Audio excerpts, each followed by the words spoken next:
Muy buenos días alumnos, ¿cómo están? Los saluda el profesor Osvaldo Luca Liendo desde esta plataforma virtual para iniciar nuestras clases virtuales de este año lectivo 2020. Y en el cuarto año de secundaria tenemos que iniciar con los temas o hechos históricos que suceden a inicios del siglo XIX, cuyo principal o primer tema justamente es la restauración monárquica y las revoluciones liberales. Pero antes de empezar con este nuevo tema y entender a qué se refiere, tendríamos primero que regresar al siglo XVIII y hacer un resumen de uno de los principales temas que tocamos el año pasado, que es la Revolución Francesa. Por lo que les pido pongan mucha atención al video resumen que vamos a presentar y que nos va a servir para poder enlazar el tema de este nuevo año. Hola amigos, hoy vamos a conocer la Revolución Francesa.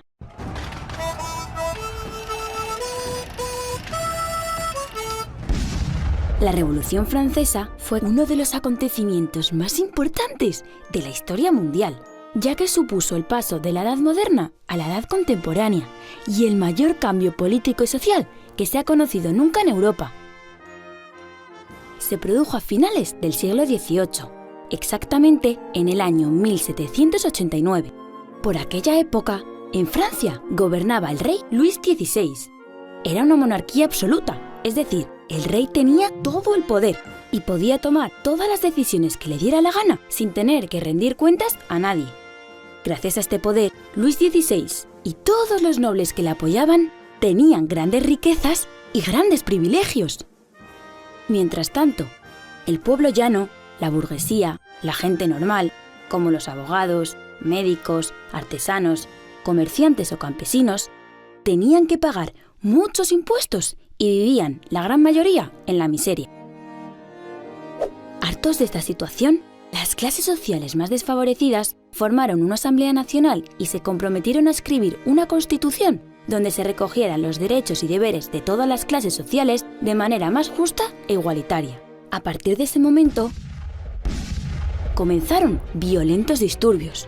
El 14 de julio de 1789, en París, la capital de Francia, una gran masa de gente se dirigió a la Bastilla para liberar a todos los encarcelados que se habían opuesto al rey. Este asalto se convirtió en el símbolo de la revolución. En el resto del país también hubo muchas revueltas y los campesinos se rebelaron violentamente contra los nobles, saqueando y destruyendo sus castillos. La Asamblea Nacional tomó el poder y gobernó basándose en tres grandes ideas: la libertad, la igualdad y la fraternidad. Los nuevos gobernantes escribieron un documento muy importante, la Declaración de los Derechos del Hombre y del Ciudadano, antecedente de la Constitución que se aprobó 2 años después. El pueblo francés destronó al rey Luis XVI y tanto él como la reina María Antonieta, su esposa, fueron decapitados en la guillotina. Las consecuencias de la Revolución Francesa fueron muchas, pero lo más importante fue que acabó con la desigualdad entre las clases sociales, que se establecieron nuevos derechos para los ciudadanos y que se difundieron las ideas democráticas al resto de los países de Europa.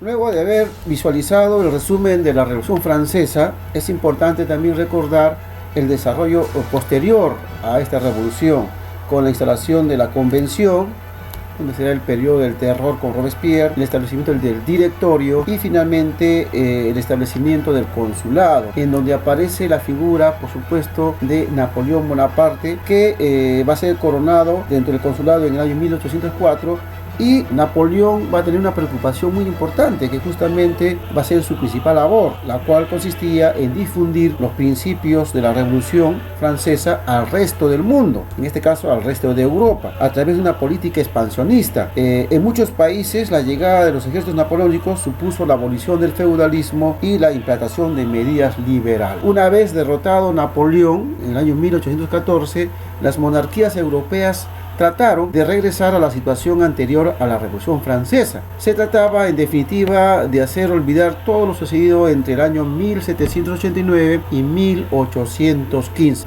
Por ese motivo se habla de la Europa de la Restauración o también del sistema de Viena, porque fue en la capital austriaca donde se reunieron los vencedores de Napoleón para restaurar el absolutismo en Europa. Una vez derrotado Napoleón en el año 1814, las monarquías europeas que fueron invadidas durante el proceso de expansión justamente de Napoleón Bonaparte, trataron de regresar a la situación anterior a la Revolución Francesa. Se trataba en definitiva de hacer olvidar todo lo sucedido entre el año 1789 y 1815. Por ese motivo se habla de la Europa de la restauración monárquica, que es justamente el primer tema con el cual vamos a iniciar. Por eso era importante recordar un poco el tema de la Revolución Francesa, la llegada de Napoleón, sus campañas expedicionistas y expansionistas durante su imperio, su derrota, y una vez derrotado Napoleón,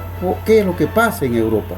Y justamente por eso se inicia en este año el cuarto de secundaria con la restauración monárquica, porque todos los monarcas, vuelvo a repetir, europeos que fueron invadidos por Napoleón, trataron nuevamente de regresar a lo anterior, a las monarquías, inclusive absolutas en algunos casos. Y esto tiene que ver mucho con otro tema importante que también está en la ficha de trabajo que hemos subido a la plataforma virtual, que es el sistema de Viena o el Congreso de Viena, que justamente se menciona este tema porque fue en la capital, o sea en Viena, la capital austriaca, donde se reunieron los vencedores de Napoleón para restaurar el absolutismo en Europa y volver a acentuar las fronteras donde estaban antes de las conquistas del imperio francés, encabezadas lógicamente por Napoleón.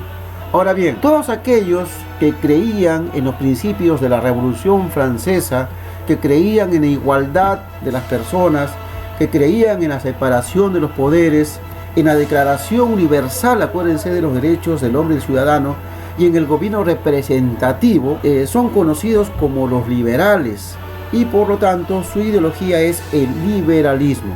Estas personas, que vamos a conocer más adelante, se van a colocar al frente de la restauración monárquica y van a protagonizar una serie de revoluciones en el año 1820, en el año 1830 y en el año 1848, que justamente son temas que vamos a desarrollar más adelante. Entonces tenemos que iniciar en todo caso también con un punto muy importante, que es el Congreso de Viena, que es el punto de inicio justamente del siglo XIX histórico, en donde las ideas eran conservadoras, lo cual se manifestó en la restauración y con la intención de volver a la Europa anterior a la Revolución Francesa y terminar con todos los cambios que se habían logrado hasta el momento, que se habían iniciado con esta gran revolución que va a tener una repercusión muy importante en todo el mundo.